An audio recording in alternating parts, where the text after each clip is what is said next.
Atención.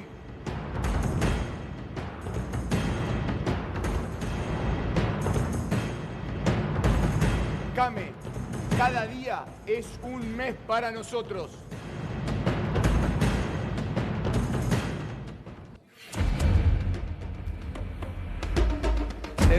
Terrible, cada día es un mes para nosotros. ¿Qué es esta frase? Esta frase es la frase que dicen todos los días los que tienen una pyme. ¿Por qué? Porque están en una situación dificilísima. Sí, y para hablar del tema estamos con el vocero de CAME, Pedro Cascales. Muy buenas noches, ¿cómo estás? Bienvenido a Solo Periodismo. Ana Sicilia te saluda. ¿Qué tal, Ana? ¿Cómo estás? Buenas noches. Bien. Buenas noches, Mauro. A ver, estamos en ya el día 41 de aislamiento administrado, obligatorio. Pasaron muchos días. ¿Cómo está la situación de las pymes en nuestro país? Estamos viendo una situación dramática, muy crítica, con 41 días de prácticamente sin actividad. Muy pocas pymes tienen actividad, incluso las que tienen actividad tienen muchas dificultades porque la cadena productiva está bastante cortada. Pero lo grave también es que la cadena de pago está cortada, la cantidad de cheques rechazados es muy importante. Entonces hace casi 41 días que solo tenemos egresos, muy pocos ingresos, hay que pagar principalmente sueldos, impuestos, alquileres, proveedores, y realmente se hace muy difícil tantos días sin ingresos. Por eso la frase que cada día parece un mes es así, es una angustia muy grande transitar cada día. Obviamente ahora el Estado nos da este alivio del 50% de los sueldos que pueden ser cubiertos vía ANSES. Nosotros desde CAME creemos que tendría que, para las más pequeñas empresas, las que tienen hasta 40 empleados, tendría que ser el 100%, porque hay muchas empresas que están o van a entrar en una fase crítica. Pero bueno, hay una situación realmente muy, muy complicada en el universo PYME. Sí, Pedro, hace algunas semanas cuando hablábamos la preocupación principal era los sueldos de marzo. Ahora bien decías, con la medida que tomó el gobierno, se pudo transitar eso. Hoy, la principal preocupación, ¿cuál es ahora? La principal preocupación siguen siendo los sueldos, por supuesto. Hay pymes que el otro 50% que le falta se le va a hacer bastante pesado, muy pesado. Y después la otra preocupación grande que está y que va a venir es el tema impositivo. No nos olvidemos que todos los impuestos siguen vigentes. Se prorrogaron mejor dicho, se suspendieron por 60 días los embargos y ejecuciones fiscales, pero los impuestos siguen vigentes, excepto las contribuciones patronales que se prorrogaron 60 días en algunas empresas, el resto sigue vigente. Por eso desde CAME decíamos la moratoria que incluía impuestos hasta el 30 de noviembre tendría que incluir impuestos hasta el 31 de marzo o hasta la fecha actual, porque es una mochila muy pesada que muchas pymes no están pudiendo cumplir. Sí. Y por supuesto la otra mochila son todos los cheques que entran y no tenemos forma de cubrirlos. A eso iba. Es otro problema. A eso iba, Pedro. ¿Cómo te va? Ernesto Díaz te habla. ¿Qué tal, Ernesto? ¿Cómo es esto? A ver, explícale a la gente por qué los bancos te están rechazando cheques que vos ya habías vendido. O sea, cheques que vos le entregaste al banco, tenías un porcentaje de pérdida y ahora el banco te lo rechaza. Me dijeron más de 100.000 millones de pesos de cheques rechazados, una barbaridad. Más del 50% de los cheques en la Argentina han sido rechazados. Explícale a la gente por qué muchas empresas pyme no tienen plata para pagar los sueldos porque los bancos le rechazaron los cheques. Bueno, habitualmente las pymes operamos con cheques de pago diferido, es decir, ese cheque uno se lo da a otra empresa, a otra pyme generalmente, y a su vez esa pyme lo que hace es va al banco, lo descuenta y con eso se hace de fondos, ¿no? Esa es una operación bastante normal.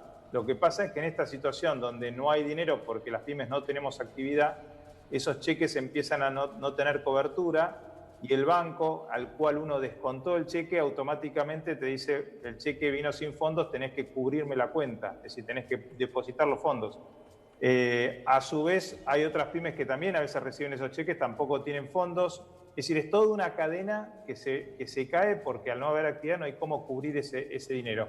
Obviamente que los bancos en esta situación dramática lo que hacen es, en vez de prestar dinero para cubrir esa situación de emergencia, generalmente hacen lo contrario, cortan los descubiertos y lo que la pyme se encuentra es en una situación de mucha desesperación porque no tiene dónde sacar dinero para cubrir esos cheques o dónde sacar dinero para cubrir todas las necesidades que tiene que cubrir. Igual, Pedro, hay que decirlo también esto, ¿eh? No, hay que decirlo. En este momento, la banca se está dividiendo entre banca pública que presta y banca privada que te corta las cuentas corrientes, te congela las cuentas, o estoy equivocado en lo que digo. No, es correcto, y además hay otro punto importante. Los bancos en los últimos 2 años, inclusive hoy, siguen ganando fortuna, porque han cobrado tasas enormes, con unas diferenciales, lo que es el spread, digamos, entre lo que le pagan al ahorrista y lo que le prestan al gobierno o a otros, enorme. Entonces, los bancos han sido uno de los grandes ganadores de esta película, y en un momento que, como dijo el presidente, todos tenemos que poner el hombro, ellos están, de alguna manera, mirando para otro lado. Inclusive, el crédito que anunció el gobierno al 24%, que tuvo escasa relevancia porque los bancos pedían que uno estuviera precalificado en el banco, tuviera todas las cuentas al día con el banco y además pagara los sueldos en el banco. Toda una cantidad de requisitos que era muy difícil de cumplir para la mayoría de las pymes. Sí, mirá, lo que vos decís es una situación dramática. Ahora, ¿cómo ves vos el 11M? ¿Cómo ves la salida de la cuarentena? La salida de la cuarentena va a ser... primero hay que ver qué fecha es, suponiendo que va a ser esta fecha, porque cada vez se va corriendo un poco la fecha. Hay que desarmar una especie de bomba de tiempo que se va armando con todo lo que se viene acumulando, de impuestos atrasados, de cheques no cubiertos, de deuda bancaria, alquileres, etcétera, etcétera. Eso va a requerir seguramente algún plan de refinanciación, algún plan donde incluso el Estado o el Poder Legislativo hagan un paraguas de protección, porque si no va a ser como un castillo de naipes, si esto no se apuntala de alguna manera progresiva para poder salir progresivamente de esta situación, va a ser muy difícil que las pymes puedan sobrevivir el después, cuando esta cuarentena empiece a liberarse. Pedro, sí, te invito a nuestro colega Juan Manuel Coco que se sume a este diálogo y pueda hacerte algunas preguntas también. Bienvenido, Juan Manuel, a Solo Periodismo. Buenas noches, Anita. Sí, quería preguntarle al representante de CAME principalmente cuáles son en forma concreta, que me digan los principales problemas que tienen las empresas, en especial las pymes, a la hora de ir a concretar el trámite para los créditos a tasa de 24%. ¿Qué es lo que les impide llegar a ese dinero para fondear en esta situación crítica que están viviendo las pequeñas empresas? Bueno, evidentemente que las pymes venimos en caída no de ahora, de hace ya bastante tiempo, pero en particular los últimos 2 años. Entonces uno tiene que tener una carpeta de crédito, es decir, tener balances muy buenos, cosa que es muy difícil lograr en las pymes por el deterioro que hemos tenido. Y eso es uno de los requisitos esenciales. El otro requisito es tener al día la parte impositiva, obviamente presentar toda la documentación con balances certificados, etcétera, etcétera, elementos que en este sistema, en esta situación de cuarentena es difícil de obtener.